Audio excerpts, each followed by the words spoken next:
接下來我們要來關心到是川普狂轟自己北約的盟友們，並且呢形容說中俄啊不過就是嚇小孩的妖怪而已，來羞辱歐洲國家。北約現在面臨是存亡危機、生死考驗嗎？今天會一起的來做關注。三個火線話題，今天請來賓來幫我們做解答。是現在呢，川普確實有把矛頭完全的指向自己在北約的盟友，而且說呢中俄有什麼好怕的，就是嚇小孩的妖怪而已。到底是在視盟友羞辱歐洲，還是真的他想要決心撕裂北約呢？另外呢，川普也來考驗北約國家了。特別援引呢是北約的第5條，保護美國南部的邊境。那麼歐洲國家會怎麼做呢？真的會派兵保護美國嗎？還是躲得遠遠的呢？這個是第二個問題。最後今天也會來關心到的是，在川普他想要撕裂北約之際，我們來看到美國的官員、軍方這時候則是召集了北約國家，不管是34個國家一起做開會哦，目的為何？再來就是北約秘書長呂特是不是也很擔心北約被撕裂了呢？所以這個時候呢，被封他叫做川普的俄語者，就是因為他在格陵蘭這件事情上，終於是跟川普達成了一些協議了。那麼接下來北約是否存活？今天就這些議題會一起的來做關心。趕快來看到這是最新消息，川普的社群發文說，美國的真正威脅啊，就是聯合國跟北約，倒不是他說認為中俄只不過就是嚇唬小朋友的床邊怪物而已。而且他還諷刺了北約這些國家，說呢，這些盟軍啊，在阿富汗戰爭的時候，只會待在稍微遠離前線的地方哦，暗刺這個歐洲國家的做法。那英國跟丹麥聽到就非常的不開心哦。首相施凱爾直接痛批川普的發言具有羞辱性。丹麥總理也說，這些說法令人無法接受。川普乾脆就直接拿出來考驗北約，援引北大西洋公約第5條共同防禦條約，看看北約成員國會不會保護美國的南部邊境呢？所以節目一開始要特別請教委員來怎麼看川普稱中俄只不過是嚇唬小孩，北約盟友才是真威脅，為什麼他這麼說？川普真的很想弄垮北約嗎？委員怎麼看？川普吵架就是口不擇言，什麼話都荒唐的話都說得出來啊。第一個，如果你講說中國跟俄羅斯不會威脅美國的本土，這個是可以成立的。那美國要威脅俄羅斯跟中國的本土也不會啊。那所以雙方面在這邊也真的沒什麼好討論的。可是美國的海外基地可能會被威脅啊。比如說，如果台灣發生戰爭，日本要介入，那很抱歉了，駐日美軍基地就會出事嘛。那一樣的，如果說這個俄烏戰爭打得太不像話，北約要下場，那你美國駐在德國的軍事基地也會受到影響嘛？啊，那這只是海外軍事基地，它的本土是不會受到攻擊啊。那你說美國要求其他的北約國家來幫忙保衛了這個墨西哥跟美國的邊界，這個叫做胡扯，這個根本是鬧事情。你美國沒有本事吧？你美國沒有絕对有這個本事的吧？啊，那你找那些歐洲國家的北約部隊來，對吧？故意在抄人家兵了，啊，故意給人家添麻煩了。來，你派軍隊來呀，我劃一個州讓你守啊，給他添麻煩的了哦。那以後他們就不可以指責他什麼樣去處理非法移民啊等等。那美國的參謀總長找這34個國家的軍事首長來開會啊，我個人判斷那是台面上什麼強化區域協調，什麼打擊毒品這個走私以及跨國犯罪集團，跨國犯罪組織是 FBI 在做的，不是你在做的啊。那這裡面代表什麼含義？他把他們找來安撫。主要是安撫工作了。這個我們老大最近脾氣不好啊，你們大家多擔待一點。基本上是在做這個工作。你看時間上這麼急，對哈。那呂特呢，應該不是川普的俄語者，而是川普的傳聲筒。那他很會調節川普的情緒，然後想辦法去找出一個解決的方案。看起來目前格陵蘭的爭議暫時不會爆發大問題，就是在呂特那個軟功夫底下有一點的成效。雖然呢表現得很卑微啊，讓人看不下去，但你也不能說他沒有效啊。問題就出在這裡。可是川普不是真的要類結北約啦，他是要北約說，那最好美國不出錢啊，最好你們出錢。那川普在意這個啊，那有事你們去做，所以在罵英國，骂到英國很不爽。不過他有後來講說，哎呦，英國很英勇啊，很努力啊，哦，開始在轉圜，沒有道歉，開始在轉圜。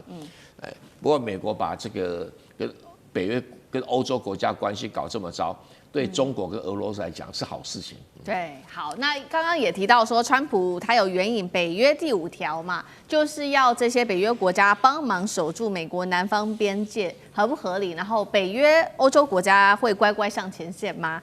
艦長怎麼看？其實這根本就是擺明的羞辱，對，羞辱這些歐洲國家你所謂的戰略自主。為什麼？因為之前格陵蘭的時候，這些歐洲國家就北約了，就說他們要派兵前往。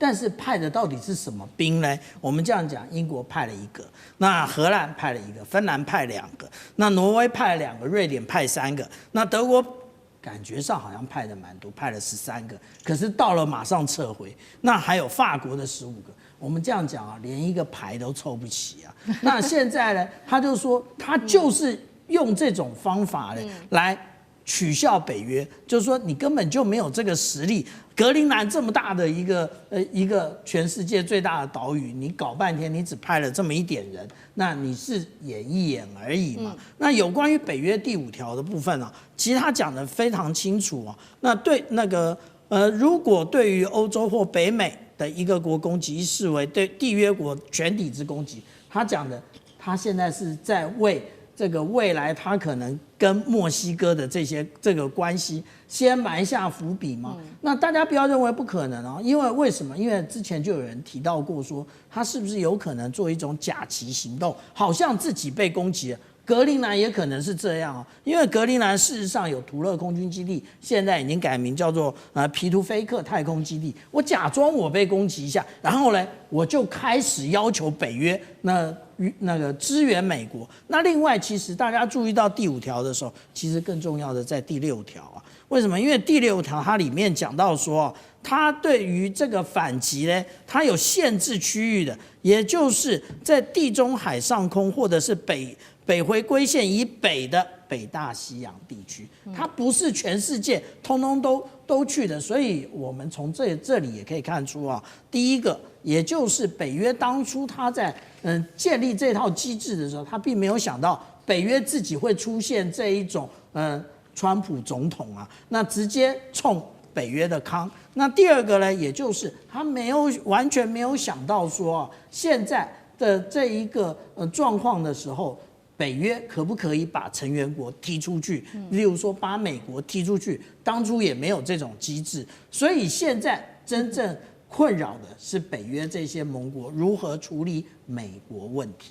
好，另外一方面是北約的盟國他們在想如何處理美國問題，那一方面其實呢，川普他對於北約重磅發言也引發了他的這些部下們下面有非常多的緊張，不管是美國的軍方還是其他的官員，所以他們特別召集了34個國家一起呢展開這場會議。那聚集的地點就是在華府，一共34個國家當中包括了英法、丹麥等等的國家。那討論的議題如 CG 講非常的廣啊，不管是打擊走私等等，但是現在被解讀說重點是這些國家握有西半球的領土，會是川普第2期想要大幅提升特別討論的地方。我們來看到這一場會議，為什麼軍方特別要召開，然後選這34個國家，是因為他們仍然心繫北約嗎？再來，呂特會不會是一個關鍵，維繫住不管是川普對於北約的想法，不至於瓦解？楊老師怎麼看？西方國家跟美國之間呢，在軍事合作的這個層面，真的遠超乎我們所理解。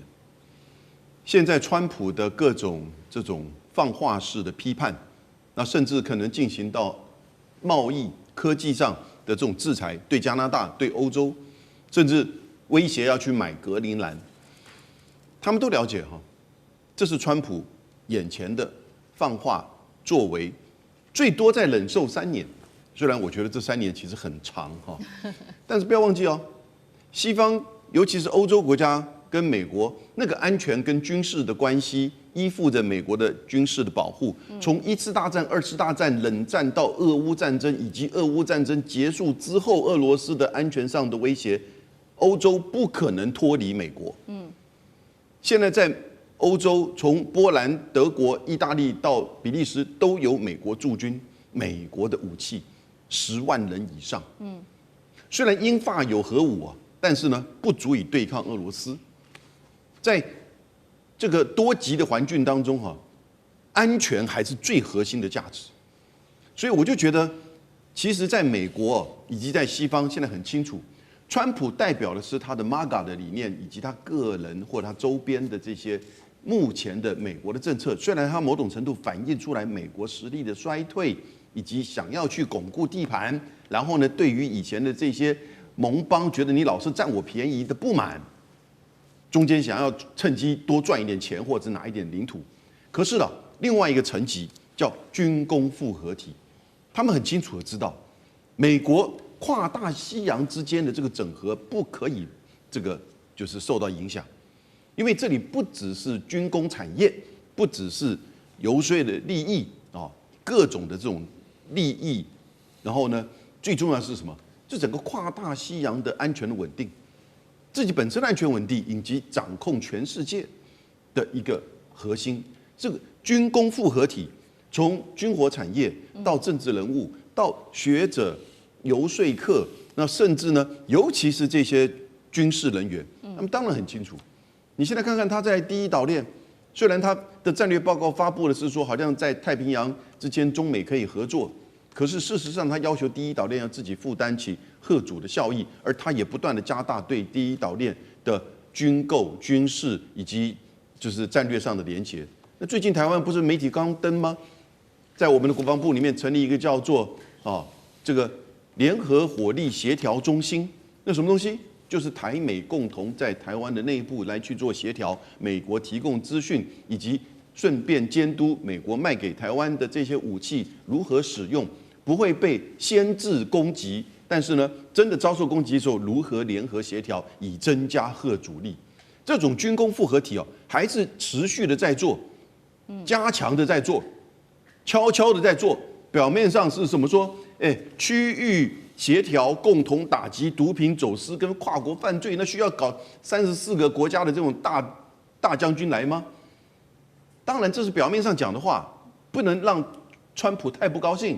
可是實際上，這些軍工複合體各國的，尤其是西方的，更加密切，不要受到這位這個瘋狂老闆這個時候的言語的影響，我們之間的密切的安全利益，然後呢，軍工的利益是牢不可破的。好，謝謝楊老師。那我們休息一下，馬上回來。地缘政治、美中之爭、戰略價值、強權崛起、小國生存。